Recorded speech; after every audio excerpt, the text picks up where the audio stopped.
Welcome along, Tony. You were a bit concerned, weren't you, before the game that you were going to have to come up here after 2 periods, but 4-2 up, you must be feeling relatively content. I'm pretty happy, Steph, yeah. Seth, I'd rather have been 4-1 actually, but it's against the Panthers in a busy house of steel, so I'm quite happy at the moment. And what about nights like this? I mean, how important is it? Number one, you get plenty of people in the building from a business perspective, but also, you know, you work very hard to get the people in. The performance is delivered out there on the ice.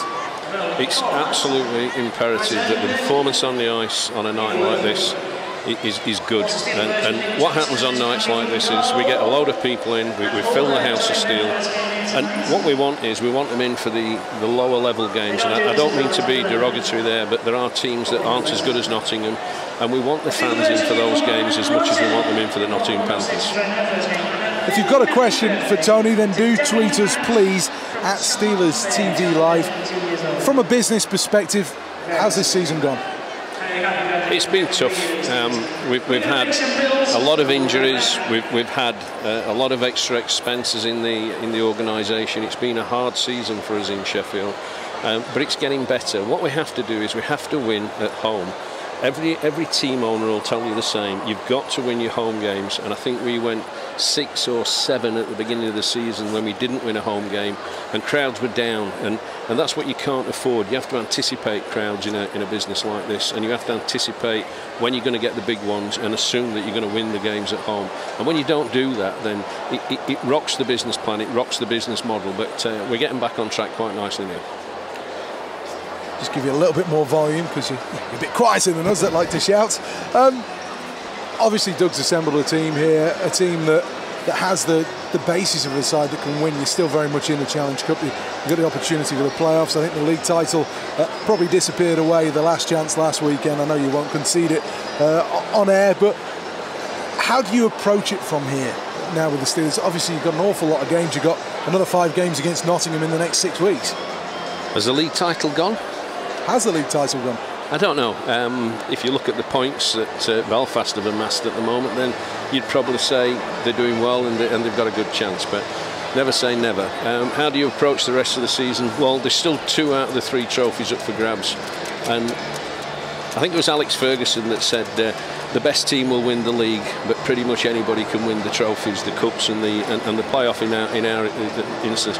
I think we've a great chance in the Challenge Cup. We've got to get past Nottingham on the 12th of February. I think we play them here, and the 18th in Nottingham. We've got to get past Nottingham, and then I'm guessing that it's a final against either Belfast or I think it's Regan, is it? Cardiff. All right. Well, that's how much I look at the other results. Yeah, but we just carry on. We do what we do best. We stick with what we do in Sheffield. We play good, entertaining hockey whenever we can. But there are times, you know, when in Sheffield you can't always entertain. It's more about winning the games. If you can win and entertain, everybody's happy. But if you can't, then let's just go for the win. How do you analyse the job that Doug Christensen's done for you at the moment? Well, Doug Christensen's the guy that we sought out. You know, we went to find Doug Christensen because I believe Doug Christensen is by far the best coach in the league. He's very, very technical. He's our national coach as well now, so you've got to remember that. But Doug Christensen has a way of driving the best out of players, and for me, Sheffield is very, very lucky at the moment to have Doug Christensen as our coach. What about the results, though? I mean, obviously there's a lot of pressure on him early on in the season, and so quite rightly you stood by him. Is there a pressure on him to succeed by winning a trophy this season? Does his job depend on that, I suppose, is the question that I'm asking? That's a very difficult question. Does his job depend on it? No. Doug's job doesn't depend on whether we win or lose a trophy. We have to look at the bigger picture in Sheffield. It's how the business comes together. If we win a trophy, then to me that's icing on the cake. But what I see tonight, and in a lot of games when we're playing here, I see more and more fans, more and more bums on seats, as we call it, and that's very, very important. Would I like to have 8,700 fans in this building and lose every week? Obviously not, but I'd settle for the 8,700 fans every time. We have to put together a plan that works, and it includes winning home games and it includes winning trophies. The Sheffield Steelers fans have been 2 seasons now, unfortunately under my reign, 2 seasons without a trophy. But we have to build from the foundations up, and we've got some good foundations right now, and we are carrying on building. And do you see this as being a season of change, if you like, because it is a change of coach. So it's a season of almost consolidation and building for what you can achieve. I think if you look at most first season coaches, they don't win anything. Corey Nielsen, I think it was year 3, year 4 before he won his first trophy. Dave Matsos, it was year 2, year 3 in Sheffield. There does seem to be that you need more than just one season to go at, if you like. Coaching's a very, very difficult job. It's not just about getting the players to put the puck in the right place and be there at the right time. It's also about being able to manage players and get the best out of them. You know, we've had players this season that have almost been stitched together before they've gone out on the ice. We've had players with broken toes and broken fingers that have gone out there. Now, in other circumstances, without Doug Christensen being the man on the bench, they may have said, I'm injured, but they didn't declare themselves injured. They went out there and they played for him. Stephen Meyer being case in point. Absolutely. Stephen Meyer's been playing 8 weeks with a rolled ankle and he's in pain. But he carried on playing because Stephen Meyer knew that we hadn't got the extra body in Max LaCroix and we needed 11 imports. Now Max declared himself fit, then Stephen's taken the opportunity to rest that ankle. And it's happened several times this season where players have gone the extra mile. Would they have done it for another coach? I don't know, but Doug Christensen certainly gets the best out of people. Big Elite League week meeting over the course of the last week or so. How is it round that boardroom table? Because sometimes you get the impression that you could do with Kofi Annan sitting there and Ban Ki-moon at the other end, and between the two of them you might eventually get peace to break out amongst the Elite League teams. Is it a bit more genial than that these days? Good question. The Elite League board is as good as it's ever been, in my opinion. Now, that's unfair because I've only been sat on that board for the past 2 seasons. This is my 3rd season and the second one as chairman. And I have to be honest and say that we do a great job around that table. There's a lot of harmony, there's a lot of common sense applied around that table. And when the guys sit in that room, they sit there to listen. They don't sit there to argue.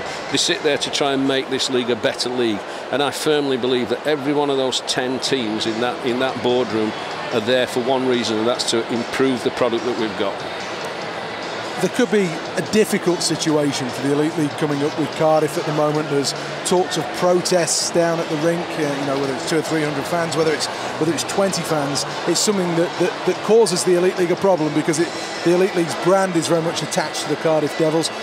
What's the stance of the Elite League right now as to what's happening there? Well, you have to let each club deal with their own issues and problems. Now, you move a coach out, as in the case of Cardiff and Jed Adams, then you're going to have people who love that coach and wanted him to stay. You bring another coach in, you're going to have a band of people maybe that don't like that coach. And similarly, it happens in any business, but Paul Regan's in charge of that business, and Paul Regan's the guy that we work with, and it's his franchise. And until he tells us, I've had enough, then we will support Paul Regan and that franchise 100%. And do you get the impression that he's still very much driven to bringing success to Cardiff, delivering that new rink for them to play in, and being able to build a business that Cardiff really deserves, having a hockey club that Cardiff deserves?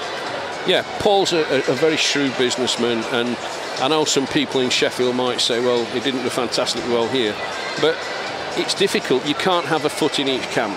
And Paul really didn't have a chance when he took over Sheffield because he was already a Cardiff guy and he would never be accepted in Sheffield. He's building a brand down there. He's building a new rink. There's going to be a fantastic twin pad facility in Cardiff in the next couple of seasons. And Paul Regan knows where he's going. He's not some guy that's just woke up one morning and thought, I'll start a hockey club. He's taken over that club and he's building it again from the ground up. And I believe that Cardiff will continue to improve on and off the ice. Jeff says on Twitter, when is something going to be done to improve the level of officiating in this league? It's abysmal right now, and many fans are very hacked off with it. Jeff, the answer to that question is that, believe it or not, we work extremely hard to try and improve the officials, and we're always working with Maury Hansen and Mike Hicks and a few other guys to try and improve the quality.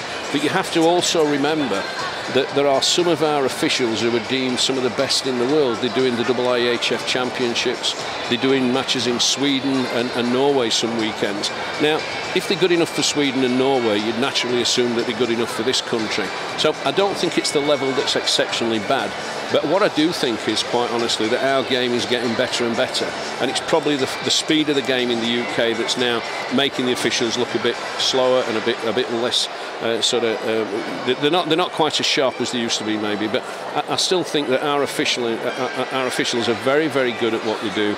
I do believe that we can help them, and we can train them, we can coach them, and we can give them more sort of mentors, and that's where we're working towards at the moment. Murray Hansen was here a couple of weeks ago, and he's mentoring young Dalglish, who took charge of that game down there.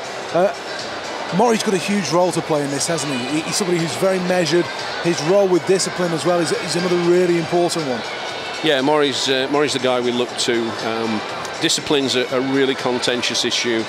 You have to get it right. Murray Hansen's done a lot of good stuff since he came on board at the beginning of the season. He calls it as he sees it. He's 100% impartial, and for me, we've got it right in Murray Hansen. There's a lot of people saying, yeah, I'm happy with that decision, and you're never going to please everybody with decisions with discipline, but for me, Murray Hansen's the starting point for moving forward with officials and discipline. Ian wants to know, after the rumours of last summer, Tony, are there any plans for further expansion to the league? London, the team, of course, talked about. Yes, there's plans at the moment for more teams in the Elite League. They're under wraps right now as to exactly where and who, but there's looking like in the next 2 years there may be at least one more team in the Elite League, but that'll be released at a time that suits. Could you add one? Would you not need to add two just to level things up? Ideally we'd like to, but we just have to see how things go. All right, one final one. It's a decent hockey game on there tonight. 4-2, Steelers lead the Nottingham Panthers. How are you feeling? Is that the score? Really? you're not seeing any of it yet. Listen, I'll tell you what, some good news for you. You can download the game via the webcast on Monday morning, and you can sit down and watch it all first 3 hours in the office. Seth, I do that every Monday morning because that's the only time I see the Steelers play. When you're running a match night, that's as close as you get to it. Tony, thank you. Appreciate your time as ever. That's the Steelers owner, Tony Smith, speaking here on Steelers TV Live.